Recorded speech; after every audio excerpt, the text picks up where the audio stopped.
Well,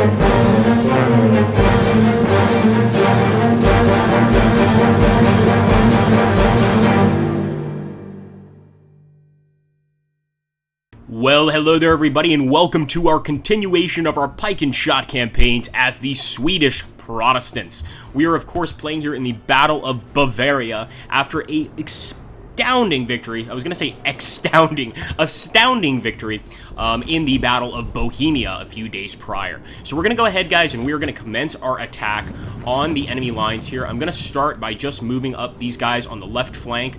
Now, I was going to actually consider moving up my cavalry on the right flank to flank the enemy. I don't think I'm going to do that this time, and the reason I'm not going to do that is we actually hold the initiative.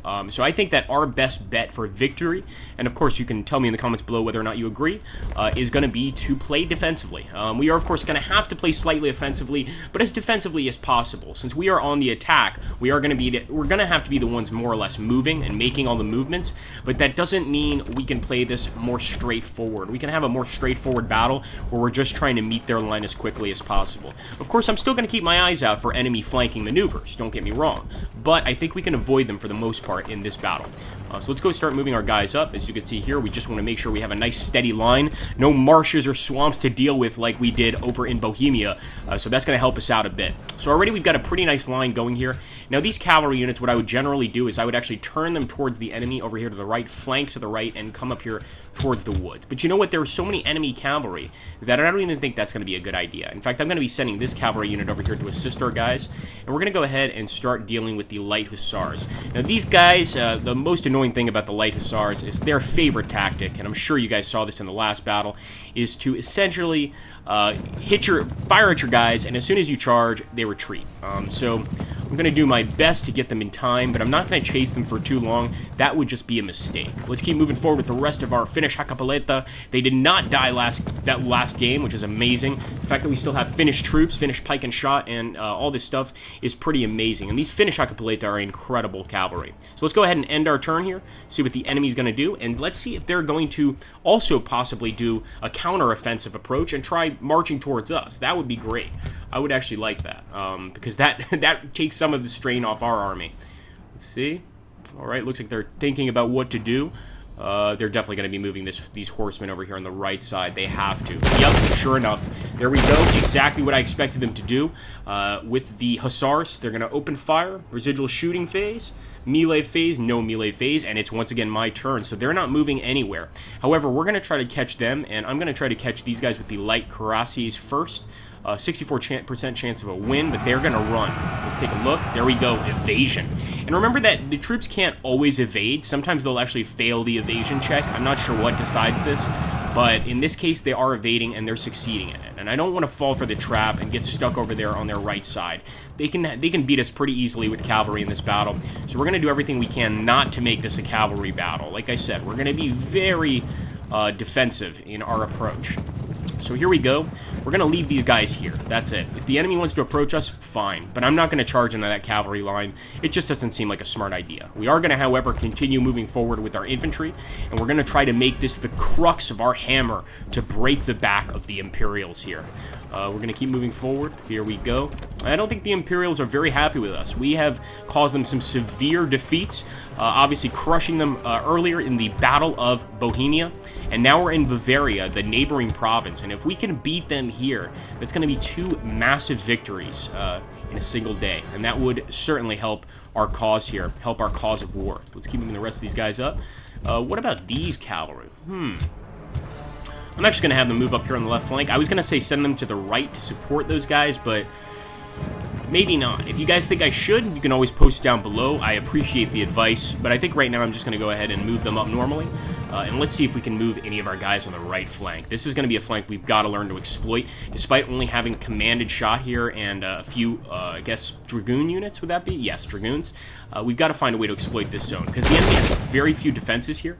So one thing I am going to do, I'm going to jump behind this area. This, of course, is a wooded area, so it's going to give us a little bit more cover. We're going to open fire, and there we go. That's already a pretty good deal.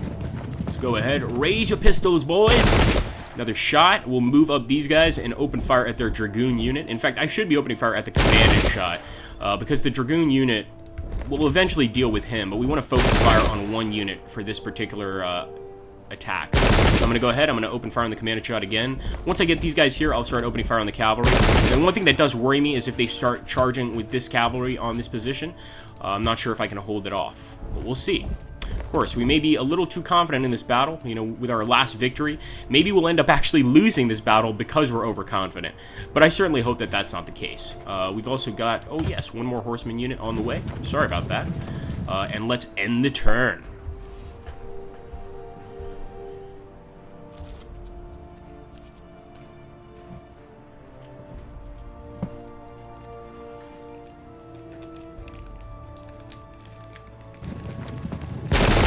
Oh, beautiful. So those Dragoons moved up. As you can see, some reactive fire. I do not like the amount of damage that they did there to our Dragoons. That's pretty bad. They're definitely getting some good hits on our cavalry. Here we go. Of course, they're going to open fire, and they're going to, sure enough, they're going to retreat next turn. Now, maybe I could run these light hussars off the map, which would be pretty awesome. I think I actually can. If they run this time, there's a good chance we can run these guys right off this map. So let's go ahead and take a look here. And first we'll go chase these guys. Again, I'm not even sure if I should chase them, because if we do, we're going to get caught up with these guys. So first, before I chase them, I'm going to move my guys up. Just to, basically, if they charge our guy here, we're going to be able to respond to that by hitting their flanks. That's my plan. So, don't know if it's going to work, but I think the thinking behind it is probably pretty rational. Let's keep moving forward here. We could always have these guys on the right flank too, these spearmen or pike and shot. I always say spearmen as if I'm playing in medieval times. These pike and shot units can always come to the aid of the cavalry. Now, it's going to take them longer to get there, but they provide pretty good defense against enemy cavalry. And it does look like this is rough ground, so despite there not being a marsh here, we are more or less getting the same effects of a marsh as we did last game. So that isn't the greatest deal, but let's go ahead, let's unlimber this artillery. We'll unlimber this artillery, and hopefully next turn we could start firing on the enemy positions. Here we go, still moving forward with our infantry units, and I don't like that they're getting more or less separated now. So I'm actually going to halt movement on this left side while I get the rest of the line up to snuff. You like how I did that? A little rhyme there. A terrible one, but nonetheless. Alright, here we go. So we're going to keep moving forward, and let's see if we can open fire. We can get some beautiful flanking fire on this Dragoon unit. We're going to do that. We're going to teach them a little lesson about attacking the finish line. There we go. Could we charge? We technically could, and we'd actually have a pretty good chance of winning, but I get the feeling that that guy's going to take off running. Let's do it. Boom! He didn't run. Hey, there we go. We've got a battle going. We're going to go ahead and get into the fight with him. We could also charge with our Dragoons, and we're going to hit them on two sides.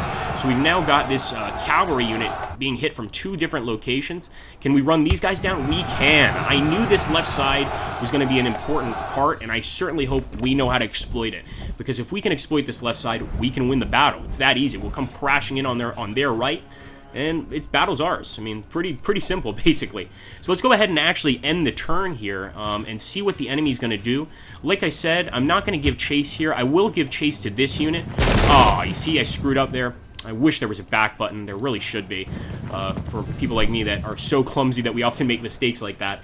And I will go ahead and charge on these guys. They're going to evade, and that's what I was worried about. This was the trap they wanted me to get into.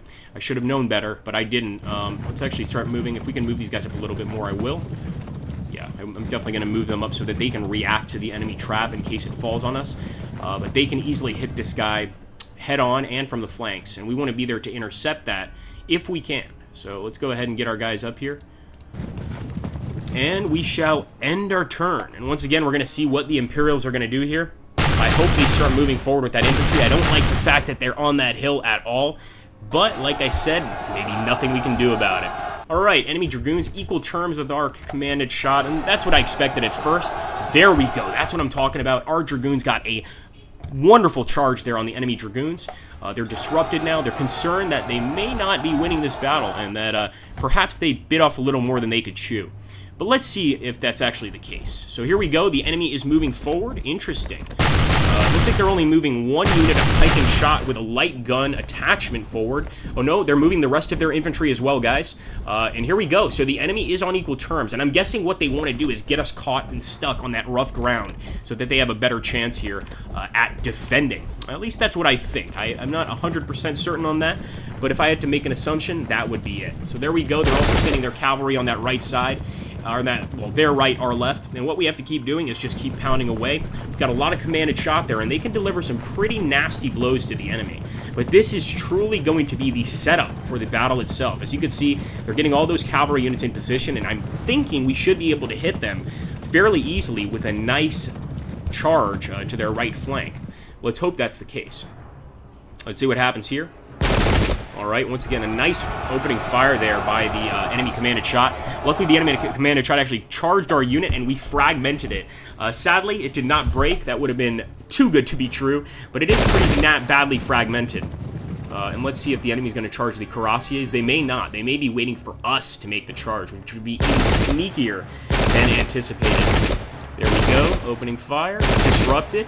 We're getting a lot of disruptions on the enemy line just because of our very accurate musket fire, and that's good news, but we've got to keep that up for the entire battle. We can't let that up for a second, because the enemy, with their cavalry, with the amount of cavalry they have, could wipe us out. They could wipe us off the map. Anyway, guys, I hope you enjoyed that next part in our awesome Protestant series here. Maybe next time we'll play as the Catholics, who knows, but we are playing as Gustavus Adolphus in this one, and we are continuing the fight against the Holy Roman Empire here in our attempt, obviously, to bring freedom to worship to Protestants everywhere, or to just get a bunch of money from these countries. That's what our men are interested in, looting. That's always the best part of this particular war. Thank you so much for watching, guys. I appreciate your views, your support. I hope you'll keep it up on this series, because so far it's been awesome, and I hope you guys want our Finnish and Swedish men to win this battle. Thank you guys, take care, and have a great, great day.